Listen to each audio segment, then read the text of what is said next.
Qué bueno saludarlos nuevamente. La semana anterior, ¿se acuerdan? Empezamos a pensar sobre esto de los algoritmos traders y cómo cada vez iba a haber más volatilidad.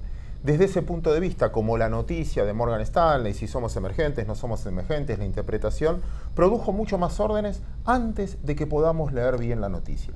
A eso estamos preparados, pero como somos rebeldes, hoy quisimos hacer algo distinto. No nos vamos a centrar en todo lo que tiene que ver con el día a día de los mercados. Queremos ir a los fundamentos, queremos ir a las fuentes, queremos usar el sentido común.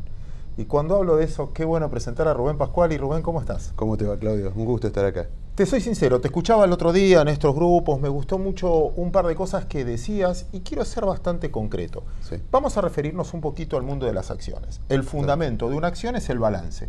Los balances nunca les creímos porque no estaban ajustados por inflación y lo que decía un balance no tenía nada que ver con lo que pasaba en la realidad. Bueno, ahora viene el ajuste por inflación y estamos todos medios desorientados. ¿Me pones en ruta? Sí, cómo no. A ver, digamos que cuando hablamos de fundamentos hablamos de balances, pero también hablamos de contextos. Y el tema del contexto impacta mucho. Vaya como ejemplo lo que fue la suba de tasas en el mundo y lo que pasó con nuestro mercado y muchas otras cosas. Pero es cierto, el ajuste por inflación es un tema que va a pegar mucho a las compañías. Las empresas que cerraban trimestral en diciembre, que tenían que haber ya presentado sus balances, tuvieron una dispensa de CNB, permite hasta el 6 de marzo el plazo, y las otras van a presentar los balances generales 9 de marzo, o sea que los primeros 15 días de marzo no vamos a dormir. Para muchos es un chino lo que viene, porque el ajuste por inflación no es solo del año 2018, sino que tendría que ser en rigor de verdad desde el 2002, y entonces ahí se complica. Pero básicamente, para entender qué pasa esto, ya las empresas que cotizan en bolsa presentaban sus balances bajo normas NIF. Paréntesis, los bancos recién lo empiezan a aplicar a partir de este año. Otro paréntesis, los bancos no van a practicar ajuste por inflación, serían los más perjudicados, hasta que el Banco Central no lo disponga. Así que bueno, ahí creo que la cosa va a transitar por otro andarivel. ¿Cómo afecta el ajuste por inflación? Bueno, lo que permite directamente es medir los balances en moneda homogénea, es decir, sacar el efecto de la inflación, y después de que tuvimos un 2008 con una inflación de casi 50%, esto es realmente importante. Una sola cosa para que tomes aire en ese caso. Déjame hacer una diferencia. Un balance es un método de expresión de transparencia hacia el inversor. Eso es de lo que vamos a hablar ahora. Sí. El ajuste por inflación en la exposición al inversor. No tiene nada que ver cuando paga impuestos, porque los impuestos los pagan por el tradicional, con lo cual es sopa, o sea, pago impuestos. Es contable. Ahí está. Vamos a ver una realidad de los activos, si se quiere, que tienen las empresas y la ganancia real que tuvieron. Como bien decís vos, sería bueno, y algunos se pueden enojar de que una empresa termine pagando impuestos por dinero que no ganó. Pero bueno, el ajuste por inflación impositivo todavía no llegó, esperemos que en algún momento esto suceda. ¿Por qué sucede esto? Bueno, porque Argentina tuvo durante los últimos 3 años una inflación que superó el 100%, cosa que lo sentimos todos nosotros. Y básicamente, ¿qué es lo que refleja este ajuste por inflación? Todos los activos no monetarios. ¿Qué es un activo no monetario? Lo que no es dinero en efectivo, se va a ajustar por inflación. Entonces, ¿dónde vamos a ver las diferencias, las pérdidas y ganancias que pueden impactar en el estado de resultados?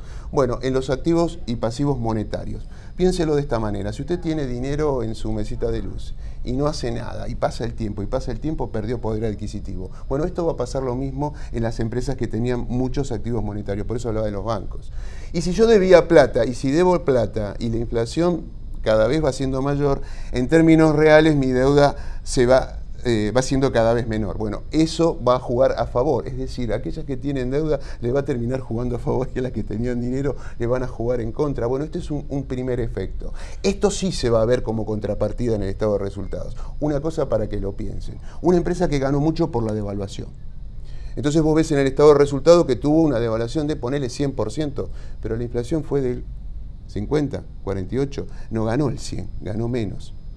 Ese es impacto en resultados. Una empresa que debía dólares y tuvo una diferencia de cambio muy fuerte, negativa, o una muy alta tasa de interés, bueno, va a haber que retractar la inflación. Yo te escucho, es la exposición de esto. Es contable. Es contable, es la exposición contable, sí. Es transparencia, pero vos ya lo veías antes, cuando no es que es algo que te va a sorprender. Vos decías, mira, esta empresa tenía $10.000, tiene más, pero el poder adquisitivo es la mitad. Eso es cierto, pero vos cuando veías el impacto en resultados, mucha gente veía esos números y ahora va a haber cosas completamente diferentes. Es decir, va a haber un movimiento importante en algunas compañías. Algunas que lucían muy bien, tal vez no luzcan tan bien o van a ganar menos, y otras que venían con resultados muy negativos por un tema de deuda, van a lucir mejor.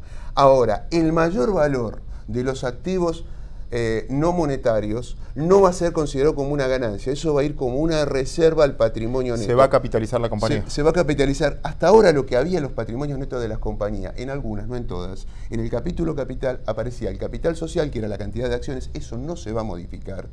Y una cuenta en algunas que decía ajuste integral del capital, que era lo que había quedado del viejo ajuste por inflación que Domingo Cavallo suspendió. Bueno, va a ir a una partida similar. ¿Qué es lo que va a pasar? Lo que a usted le interesa. Vamos a ver los valores reales de la compañía, en muchos casos vamos a ver la envergadura real de las compañías. Van a subir mucho los valores del libro de las empresas. ¿Qué es esto? El patrimonio neto dividido el capital.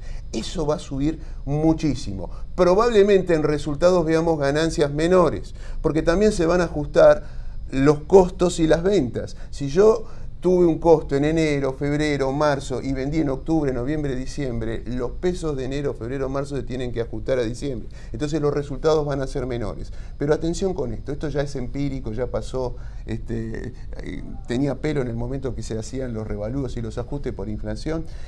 Lo que vamos a ver son partidas muy grandes en el patrimonio neto que en algún momento pueden ser capitalizadas. Pasó en algún momento con el revalúo contable, pasó después con el ajuste por inflación, lo cual va a permitir que muchas compañías lo puedan capitalizar, significa que lo transformen, es una suerte de dividendo en acciones. También lo van a poder utilizar para absorber quebrantos que puedan tener por resultados. Entonces, atención que esto ahora ya lo vivimos en algún momento. Desaparece el dividendo en efectivo, como dijiste vos, pero va a empezar a aparecer el dividendo en acciones, que en un momento inflacionario tal vez el accionista lo prefiera.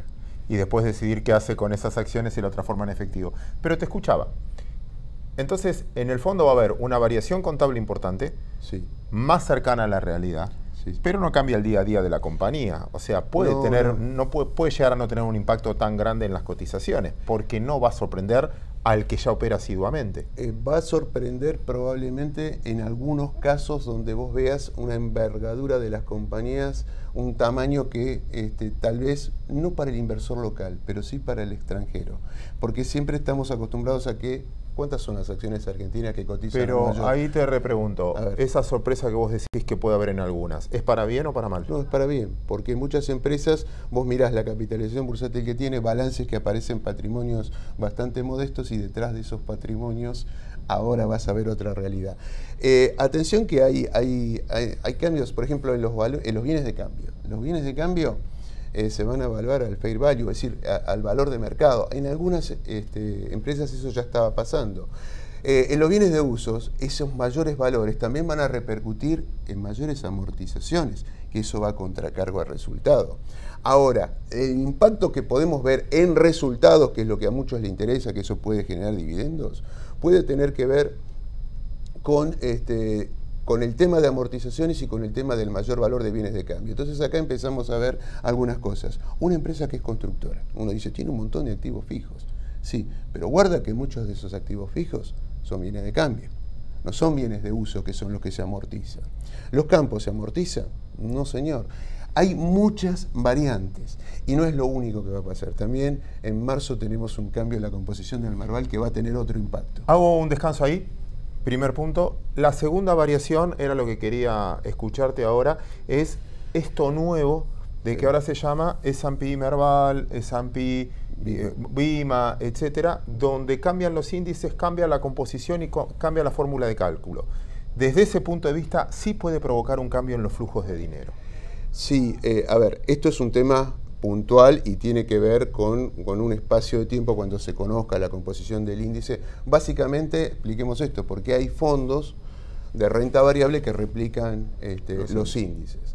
Bueno, al cambiar la composición del índice, esto conlleva de que esos fondos vayan replicando la cartera. Hasta ahora el Merval se venía recalculando cada 3 meses, como sabés era por volumen efectivo operado, hasta computar el 80% de las operaciones y cantidad de operaciones. Ahora eso cambia completamente. En primer lugar, lo que se espera es que haya como mínimo 20 empresas, que es lo que tenemos ahora.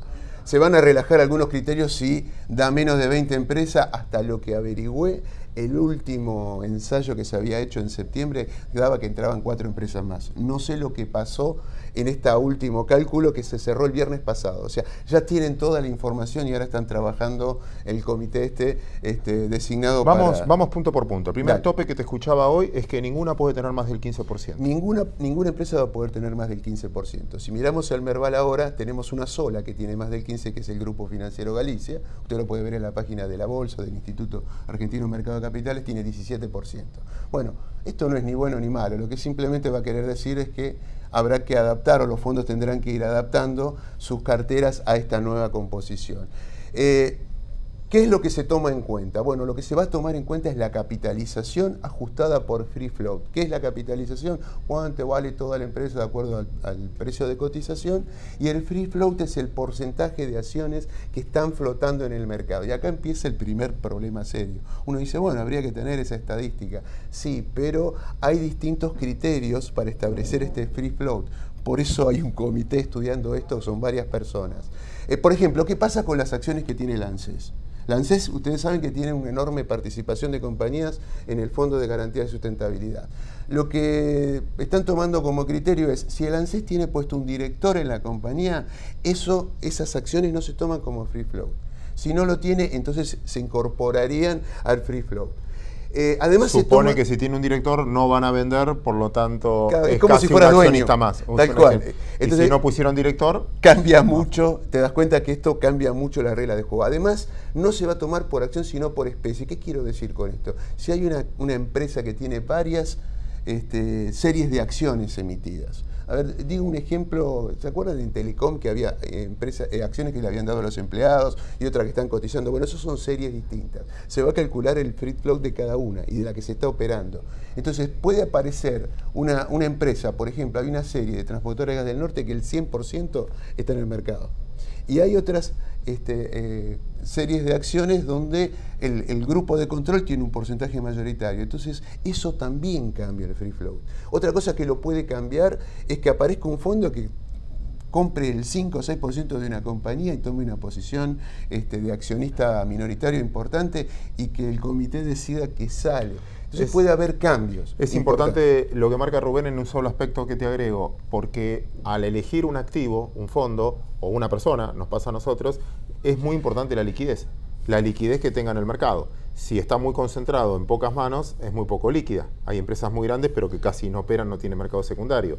Si está abierto gran parte del capital, eso es el free flow que se refiere Rubén, bueno, es más líquido y más elegible. Entonces hay una primera clasificación en función de la capitalización bursátil ajustada, se les va a pedir un mínimo, arrancan con 2.500 millones de pesos. Si pasa ese filtro, después hay un filtro por liquidez, tienen que tener un determinado promedio de liquidez en los últimos 6 meses. Y después hay un índice de rotación que también se les exige a la compañía. Como ven, no es tan sencillo. Una vez que se determina todo esto, la participación de cada compañía va a ser por capitalización bursátil ajustada por free float. Ojo con las de gran capitalización, que esto puede cambiar un poquitito esta composición del Merval. Ahora, todo esto que yo estoy contando es algo que tiene un impacto en los momentos que se produzca una reclasificación del índice, que dicho sea de paso va a ocurrir el tercer viernes del mes de marzo y después el tercer viernes de septiembre. El Merval cambiaba cada fin de trimestre. Entonces, estas cosas pueden mover un poco el tablero en esos días previos, esos días posteriores, por la actividad básicamente de los fondos. Para un inversor, esto no quiere decir que haya un cambio en los fundamentos de la compañía, que era lo que estábamos hablando anteriormente. Pero va a mover el tablero en esta primera reclasificación porque cambia completamente. Después ya va a ser menor, entiendo que va a ser menor. Rubén, cerrando ya, gracias por el valor agregado a la gente de Bolsar. Una pregunta más. Lo que estamos viviendo ahora, a tu entender, a tu experiencia, ¿es corrección o es para mirar con cuidado? Mira, Claudio, este es un año dificilísimo por la política. Si no tuviera el tema político, te digo, es una corrección de acá a la China. Las acciones argentinas, si bien habían tenido un máximo importante, que para mí estaba fuera de precio, estoy hablando de enero del 2017, medido en dólares, los precios de diciembre me parecían muy baratos. La corrección la suba, la recuperación que tuvimos en enero me pareció razonable y creo que el mercado está para más. Además está todo el tema del ingreso a mercados emergentes. La única cosa que a mí me ayuda, al contrario, me preocupa, fíjate lo que es el fallido, es la política. Enero sube, yo creo que ayudó mucho que los políticos estaban de vacaciones, volvieron, empezaron a hablar. Y eso puede cambiar mucho el paradigma. Si yo tengo que hablar por fundamentos, te digo, mira, si yo estoy comprando para quedarme con las acciones pensando a futuro, yo estoy segurísimo que son precios ganadores. Creo que estamos en medio de una corrección dentro de un mercado que tiene que apuntar, que creo que va a tener mejores precios y va a terminar este año mucho mejor que el 2018, si la política no mete la cola. Rubén, muchas gracias. Gracias a vos.